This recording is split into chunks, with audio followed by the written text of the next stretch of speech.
राष्ट्रवादीच्या नेत्यांच्या बदनामीसाठी रोहित पवारांनी एजन्सीला 5 कोटींचं पॅकेज दिलंय. सुरेश चव्हाणांचा गंभीर आरोप. रोहित पवार यांच्या टीमकडून गेल्या काही दिवसांपासून जाणीवपूर्वक राष्ट्रवादी काँग्रेसला बदनाम करण्याचे प्रयत्न सुरू आहेत. त्यांच्या पुढे जर बदनामी करण्याचा प्रयत्न केला तर जशास तसे उत्तर यापुढे दिलं जाईल. आमच्या पक्षात कोणी चुकत असेल तर त्याला शिक्षा देण्याचा अधिकार सुनेत्रा वहिनींना आहे. सध्या जे काही राजकारण केलं जात आहे ते योग्य नाही, अशी टीका अजितदादा गटाचे प्रवक्ते सूरज चव्हाण यांनी केली आहे आणि ते मंगळवारी मुंबईत प्रसारमाध्यमांशी बोलत होते. यावेळी त्यांनी आमदार रोहित पवार यांच्यावर प्रचंड आगपाखड केली.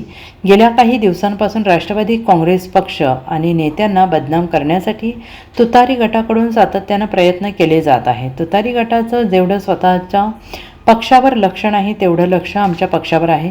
सातत्यानं राष्ट्रवादी काँग्रेस पक्षात फूट कशी पडेल, राष्ट्रवादी काँग्रेस पक्ष बदनाम कसा केला जात आहे यासाठी प्रयत्न केला जात आहे. तुमचे मोहोळचे आमदार कोणाच्या बॅनरखाली काम करत आहेत ते बघा आणि नंतर बोला.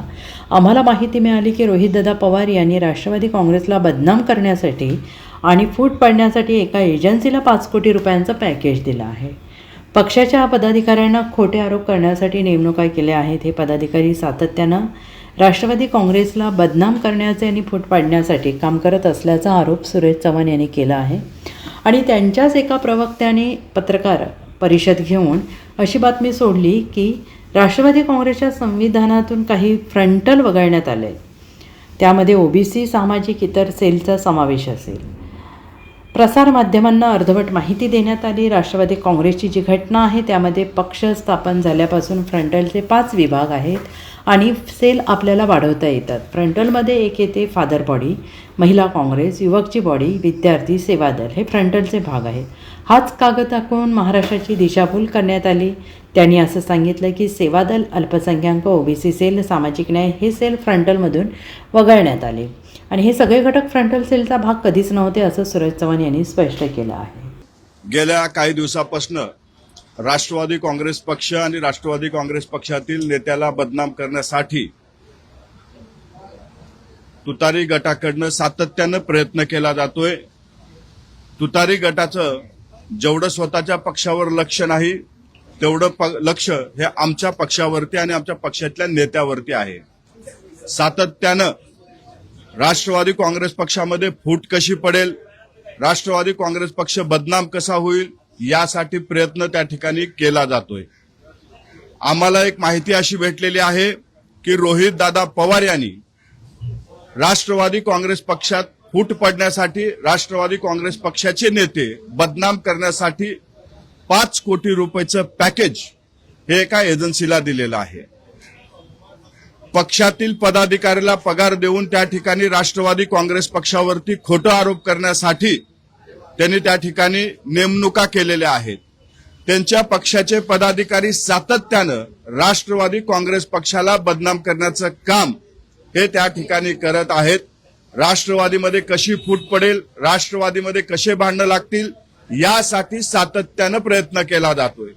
त्यांच्याच एका प्रवक्त्यांनी पत्रकार परिषद घेऊन म्हणजे मीडियामध्ये अशी एक बातमी सोडली की कॉन्स्टिट्यूशन मधून काही फ्रंटल वगळण्यात आले. त्याच्यामध्ये ओबीसी असेल, सामाजिक न्याय असेल किंवा इतर सेल असतील.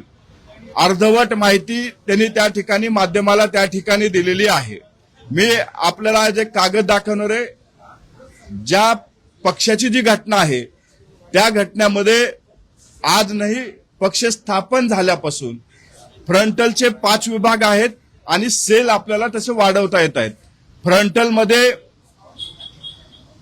एक येते फादर बॉडी, दुसरं येतं राष्ट्रवादी महिला काँग्रेस, त्याच्यानंतर युवकची बॉडी आणि त्याच्यानंतर विद्यार्थी आणि सेवादल हे फ्रंटलचे प्रमुख म्हणून त्या ठिकाणी पक्षाच्या कॉन्स्टिट्यूशन मध्ये असतं. हे मी आज आपल्याला या ठिकाणी दाखवतोय आणि हाच कागद दाखवून महाराष्ट्राच्या जनतेची दिशाभूल करण्याचं काम हे त्यांनी केलेलं आहे.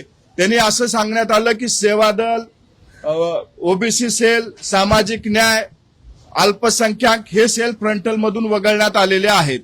हे सेल कधीही फ्रंटलमध्ये नव्हते. ते सेल म्हणून त्या ठिकाणी राष्ट्रवादी काँग्रेस पक्षामध्ये कार्यरत होते. ही आहे 27 .1 आर्टिकल मधलं आपलं त्या कॉन्स्टिट्यूशन मध्ये जे निवडणूक आयोगाला दिलेलं पत्र आहे त्याच्यावरची ही माहिती आहे. त्याच्यानंतर तुम्हाला जी माहिती भेटली माध्यमामध्ये आली ती डायरेक्ट 30ची आली. त्याच्यामध्ये 28चा पेपर हा पूर्णपणे वगळण्यात आलेला आहे. ही आहे आमच्या पक्षाच्या कॉन्स्टिट्यूशन मधलं 28.1. त्याच्यामध्ये एससी, एसटी, ओबीसी, मायनॉरिटी, किसान, लोकल बॉडी जितक्या काही सेल आहेत ते ह्या 28 मध्ये ऍड केलेले आहेत आणि त्या निवडणूक आयोगाकडे देण्यात आलेले आहे. हे आजचं नाही तर हे कॉन्स्टिट्यूशन मध्ये ज्या वेळेस पक्ष स्थापन झाला त्यावेळेस पासून यांना सेलचा दर्जा देण्यात आलेला आहे. आणि मी जे आधी आपल्याला सांगितलं महिला, युवक, विद्यार्थी, सेवा दल आणि फादर बॉडी हे फ्रंटल मध्ये मोडले जातात. परंतु जाणीवपूर्वक राष्ट्रवादी काँग्रेस पक्ष कसा अडचणीत येईल, राष्ट्रवादी काँग्रेस पक्षाची कशी बदनामी होईल, राष्ट्रवादी काँग्रेस पक्षाची प्रतिमा कशी मलिन होईल यासाठी सातत्यानं प्रयत्न रोहित दादांच्या टीमकडनं केला जातोय. माझं त्या टीमला एवढंच सांगणं आहे जितकं लक्ष तुम्ही आमच्या पक्षावरती देताय तितकंच लक्ष तुम्ही तुमच्या आमदारावरती द्या, तुम्ही तितकंच लक्ष तुमच्या खासदारावरती द्या, तितकंच लक्ष तुमच्या संघटनेतल्या पदाधिकाऱ्यावरती द्या. कारण ते तुमच्या पक्षात नाही तर दुसऱ्या पक्षात आहेत. आज तुमचे मोहोळचे आमदार कुठल्या पक्षाच्या नेत्याचं बॅनर लावून त्या ठिकाणी कार्यक्रम घेतात हे तुम्ही पाहावं. सोलापूर जिल्ह्यामधले तुमचे आमदार, तुमचे खासदार कुठल्या पक्षाच्या नेत्याच्या बॅनर खाली काम करतायत हे सुद्धा तुम्ही पाहावं आणि मग आमच्या नेत्यावरती बोलावं. आमच्या पक्षातले प्रश्न सोडवण्यासाठी आमच्या पक्षात जर कुणी चुकला तर त्याला शिक्षा करण्यासाठी सुनेत्रावहिनी पवार या सक्षम आहेत.